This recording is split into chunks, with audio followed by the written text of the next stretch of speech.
he said this year, which means that all hope is not gone. This tweet was done on March 9th, 2022.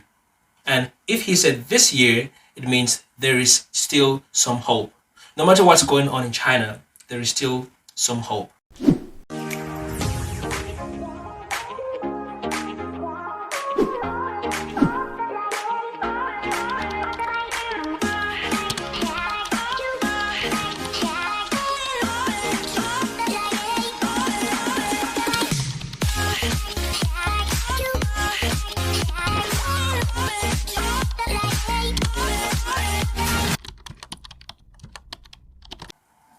Has China abandoned its international students over its zero COVID policy? That's what we'll be talking about in today's video.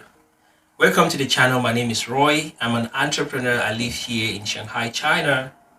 I studied in a Chinese university for over 3 years. I've been an entrepreneur for over 1 year now, which means I've been in China for over 4 years. So whatever thing I'll be sharing with you guys in this video, I know what I'm talking about. When this whole pandemic started, I was in China. I was a student by then. So I followed up the train of activities from then until now for over 2 years. I've done several videos about how things are moving in China as an international student, as an entrepreneur, just as an expert. And I do videos about my daily life and share a lot of things about what's happening to foreigners in China. So if you're watching me for the first time, you have to trust me that whatever thing I'll be saying in this video has some value. By the way, if you're not yet subscribed to my channel, just support my channel, support the growth of the channel by hitting that subscription button.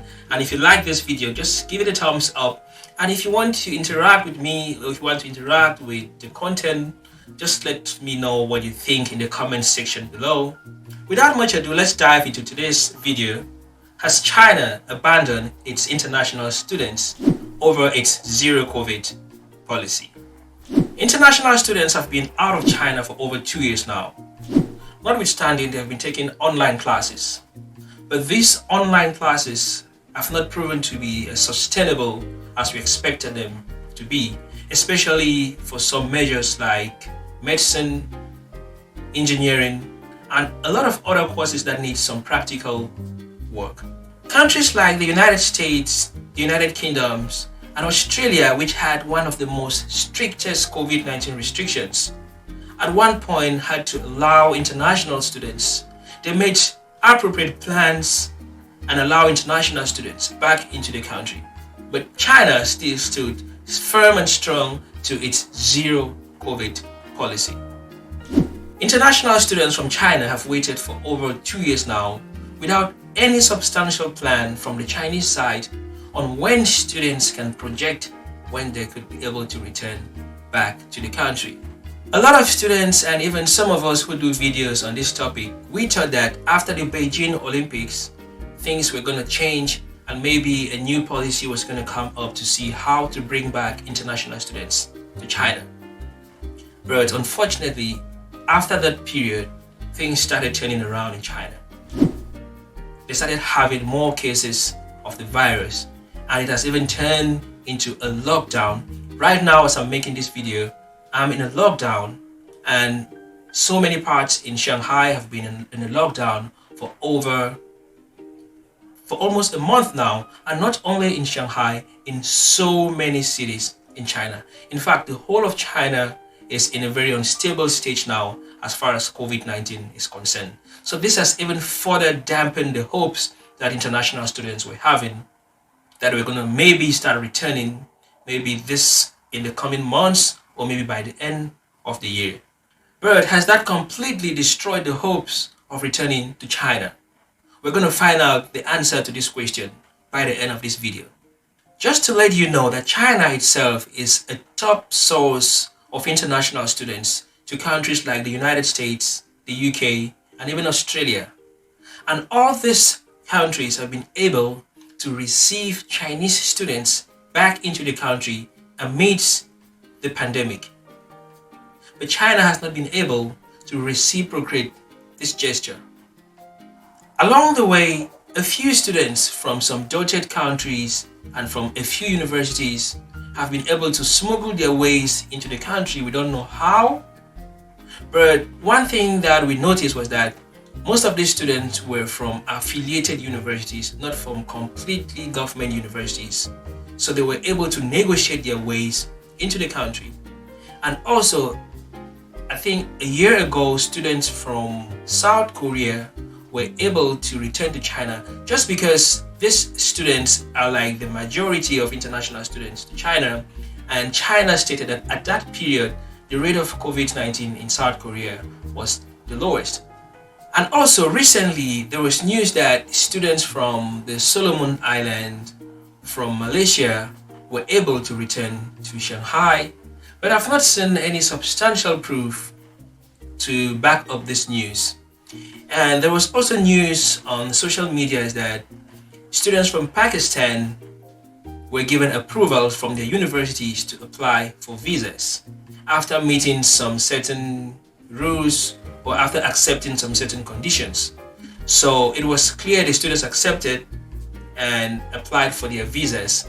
I'm still waiting for an official information or for official news or for students to prove that they were able to return to China from these said countries. Several international organizations and diplomatic missions and student organizations have been on the neck of Chinese authorities to allow international students to return to China. But this have yielded no fruits. Groups of international students have come up with hashtags such as "Bring us back to China" and so on, but this has yielded little or no fruits. It was only until recently that we got this response from a very high official in the Ministry of Foreign Affairs, which he responded, which after Pakistani students said, "Yes, as a Pakistani international student of China, we are sick of anti-China probe. But sir, do you think China shattered our trust? We are tired of this only student ban visa entry policy. We can also follow the same protocol followed by other visa holders. I thought China can do this." Then this was the response that they got. I feel really sorry for you and many other students like you. My colleague in the foreign ministry are trying their best to coordinate with other relative departments to make a plan to facilitate safe, healthy and convenient international travel this year. Hang in there. Well, he said this year, which means that all hope is not gone. This tweet was done on March 9th, 2022. And if he said this year, it means there is still some hope. No matter what's going on in China, there is still some hope. In addition to this, a few weeks also, in response to a journalist's question who was trying to ask what China is doing to bring back international students, he also responded by saying China attaches high importance to foreign students. And this week, he also made mention that China is coordinating the return of a small group of international students with actual need. So looking at all these responses from all these stakeholders, it's very difficult to strike a line to say that there is no hope or to say that, oh yeah, there is hope. Because we've always taken them for their words. China attached high importance. Yeah, we know they attach high importance. But what have they done to show us that high importance? Because they don't respond to students' questions. They don't respond to students' tweets. They don't make any official statements. And even when journalists ask them, they just turn around without giving any concrete statement. China attaches high importance, yes, but show us that high importance by responding to us, by talking to the students, by sending emails to the universities, by telling them to talk to the students and at least give them a timeline. So, should students give up on China? This is a question that no one needs to answer for you. This is something that you need to answer by yourself. Should I give up on China? And before you answer this question, you need to look at how far you've gone with your studies. You need to look at what you've already achieved and what you wish to achieve. And you need to ask yourself, if I cannot achieve this in China, what are my other options? Should I go to the Philippines? Should I go to India? Should I go to Malaysia? Should I go to the US? Should I go to Canada, UK, and so on? And what resources do I have to meet up these options? Because one student's situation is very different from the other. You cannot take your decision based on another student. I see a lot of students going online and say, don't accept admission, don't go to China anymore, don't do this, don't do that. They're saying that based on their own situation. There are students who have no choice. They have to wait. There are students who have choices. A lot of students have given up. So this is a question this is something that you need to reflect yourself. You need to ask yourself, do I have a choice? Should I wait? And if you see that you have a chance, you have chances, yeah, you can move. Then on the other hand, if you've not yet accepted admission, if you're still planning to study in China, you should still ask yourself the same question. Is it worth accepting this admission? Is it worth applying in China? If you ask me, I will tell you that it depends on your situation. I will not tell you that yes or no. I will tell you that it depends on your situation. If you think that you have no other options, I think China still remains a very good chance for international students.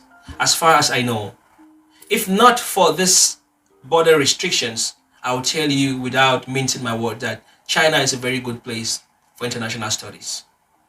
The only thing that is acting a little bit on this is the visa restrictions or the travel restrictions that have been placed now. So looking at all this, it's left for you to decide by looking at your situation. Forget the social media. Yeah, the social media is there to update us on what's happening. The social media is there to give us updates on different universities, on different scholarships, and guide you on how to apply in different universities. But no one on the social media should come and deceive you by telling you don't accept admission, don't go to China anymore, don't do this. You should take that decision by yourself. If someone wants to give up on China, I think the person should be giving up personally, not by discouraging others. So I don't want to make the video a very long one. Thank you so much if you've watched the video up to this end. Like I said, the choice is yours because there is still hope. So if you like the video, please don't go without giving us a thumbs up. Let's talk in the comment section below. And if you're not yet subscribed to our channel, hit that subscription button because I'm going to be giving you updates as far as this topic is concerned. My name is Roy, it's Business Connect. I'll see you in the next video. Peace out.